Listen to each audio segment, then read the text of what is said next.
Cheers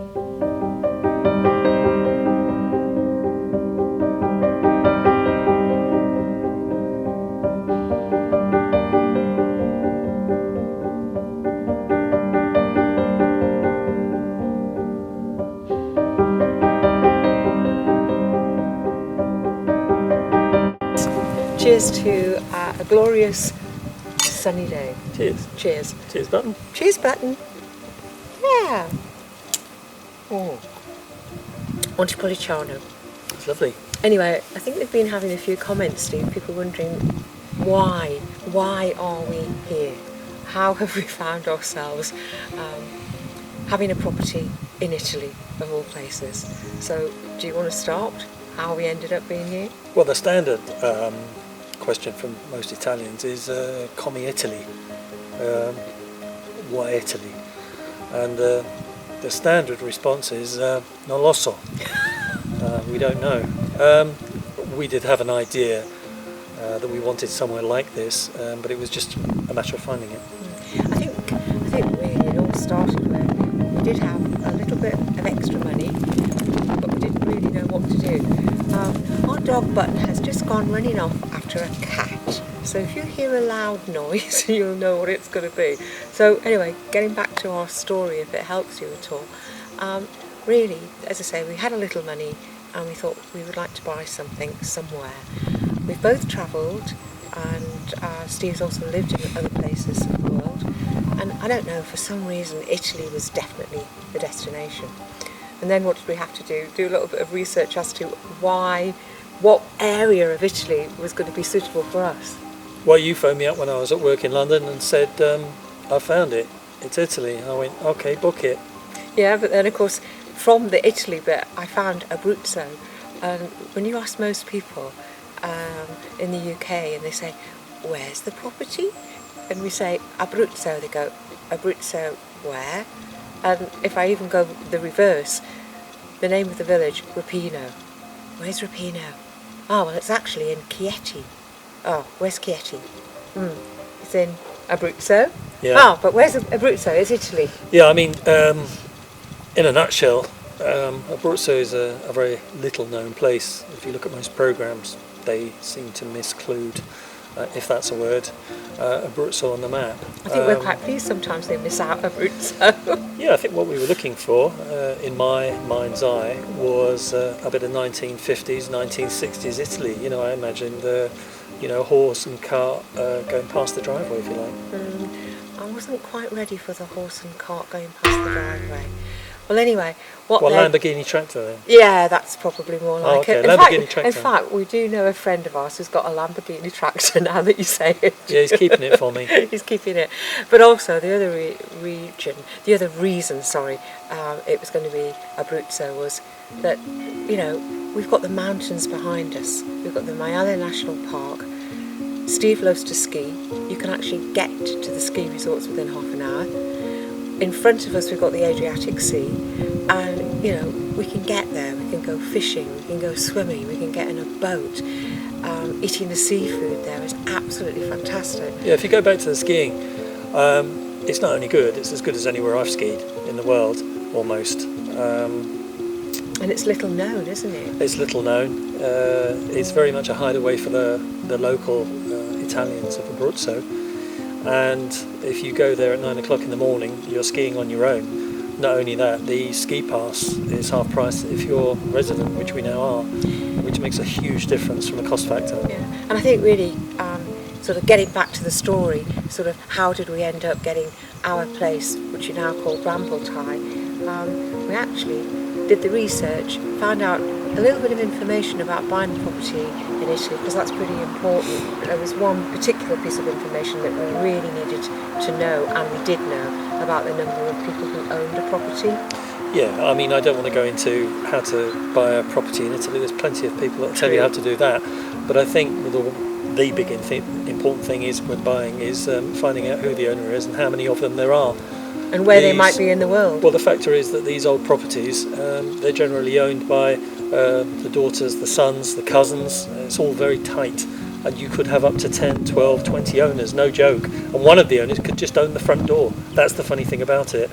You really need to deal with one owner, and that means, as we did, requested the owners to sell to just one of the property owners. Yeah, we were actually, it was father and son, so that worked out. But so what we ended up doing was we booked the flight. It was much easier for us to actually fly into Rome. We rented a car. We were coming out here for 5 days. I might as well have put a pinprick and a map to determine where we were going to stay, but we found a very nice apartment to stay in. And the journey from Rome to Abruzzo. Yeah, well, spectacular. You did the drive, Steve. No, it's spectacular. You're going through from Rome through the Apennine Mountains, which is it's an incredible mountain range. I think Abruzzo is one of the greenest areas in Europe, and you can see all the villages, the old villages dotted across from Rome. It's just fantastic, and it's a natural trail. It's been there for centuries, that the road follows. Also the train follows. There's many walks as well. But, and the drive really is not that long, is it? I mean, it's about 2.5 hours from Rome to here. Well, anyway, getting back to our story, quite funny because sort of we got here, didn't know anybody, also didn't speak any Italian. I think between us, both of us could do the buongiorno and poco italiano. Yes, and the pasta and the various other food names that we could talk about. We didn't know anything. No, in honesty, in fairness, we didn't know anything. I'm not sure whether I know much more now, but I think I'm trying to improve a little bit anyway. But what I would say is the first day we were here, the warmth that we actually got from the people. I mean, where we stayed, the lady had left a tart for us and a bottle of wine. We walked through the little town that we were staying at, and we just asked, where should we go for a pizza? And we got the recommendations, but we didn't get the recommendation as a tourist. It was just warm. It was such a warm feeling. Yeah, I mean, we haven't come here to rely on anybody, but at the same time, if you need any help, they're there for you immediately. And sometimes I'll arrive at the house or the end of the driveway, and there'll be a box of wine or something to do with the house, or little cakes or something. Some cakes hanging from the van door or something like that. So, as I say, the second day that we were here, we got in the car and started to drive around. We did know the word vendisi. Vendisi is the word for sale. And as we got into this particular village, we saw an older gentleman actually working on a property, and above that property had the word vendisi. So we thought, right, okay, let's see. So, hello, my name's Lynn, this is Steve. Is this house for sale? And this old gentleman looked at us as if we were talking a foreign language. Well, in fact, I think we were talking foreign language. Well, strange enough, he was listening to me, but looking at Lynn. He had no idea what I was saying. I think he just kept telling me, "Now I know."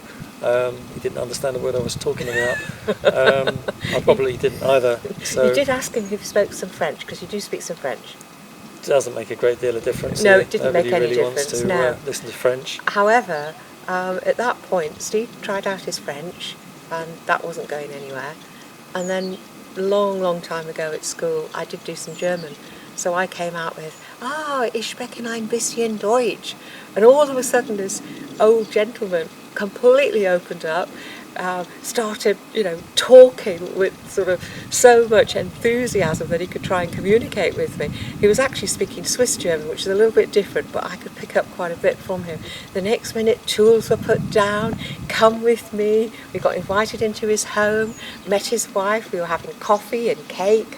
Conversation was... Yeah, Giorgio got quite attached to Lynn. I used to come up when Lynn wasn't here and ask where the beyond Frau was. Oh, yes, he thought I was German. So the translation would be blonde lady, I guess. I used to laugh, but no, he was a good friend of ours, and a very nice gentleman. And it was just strange, we met him that particular day, and the following day we met the person that was going to take us around a few houses. And lo and behold, guess what? We came to the village of Repino, that very village where we'd actually been ourselves and met Giorgio. And then we started to look at houses, didn't we? Yeah, we've known some people that have been to 200, 300 houses and not been able to make a decision as to what they wanted. But it ticks some boxes. It did, but I mean, initially, what did I really have in my head, my idea? I thought we could find a property that we could perhaps live in. With a room in. Yeah, with even just one room that we could live in. That was the intention. I think when we looked at some of the properties within the village, it didn't really meet what we wanted. There was something missing. Yeah, there's a lot of old farmhouse properties here. You would think you'd have the pick. And since we've been here quite some time and had a look round, we haven't really seen anything that could replace what we've got here.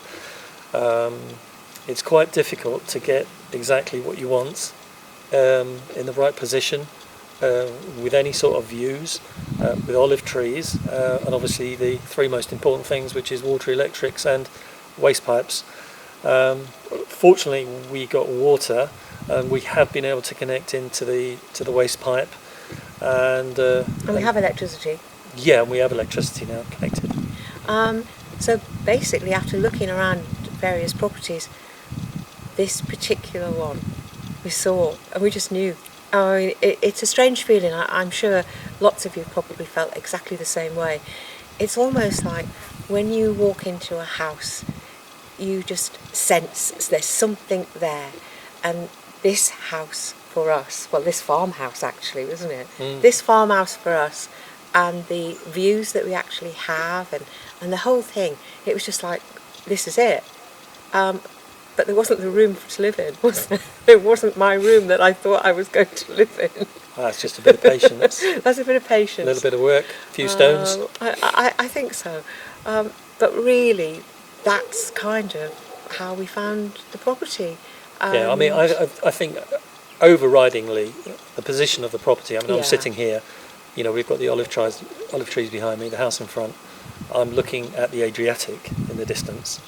I'm looking at the Majella Mountains to the right-hand side of the camera, and it's bright sunshine at the moment, and it's just snow-capped mountains. It's absolutely stunning, and we can get some bad weather here. And this is January. We're in January. So yeah, we're mid-January. It's often has been one of the best building months because it does get quite hot in the summer, but you know, we're acclimatised to that, I think, by now. But I like the weather conditions, the change in weather conditions. We've still got seasons here. It still changes quite rapidly when a season changes. Well, we had literally 2-3 days ago, we had snow on the ground.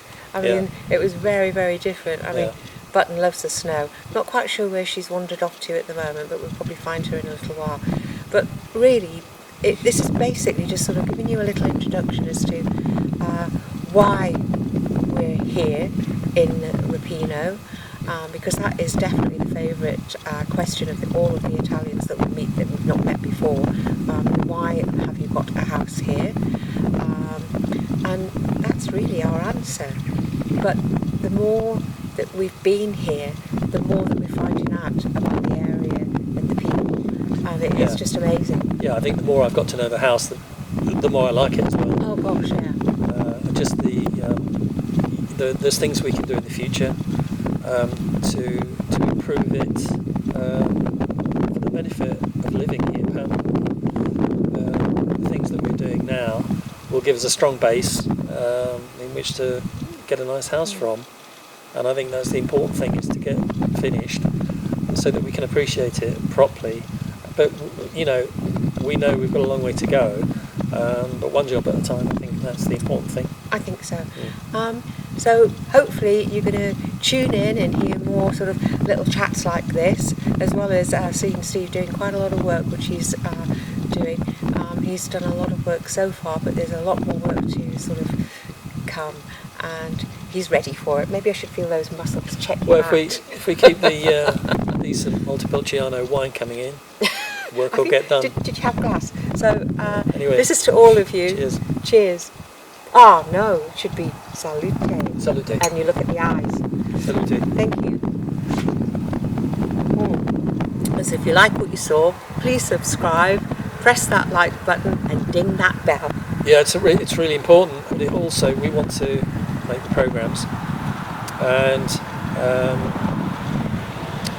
whilst we can put the programmes on YouTube the way we're doing them, it's going to help us build a nice set of programmes, collection. Well, I think also, you know, so many people think, oh my goodness, Is this such, is it something that just young people are doing?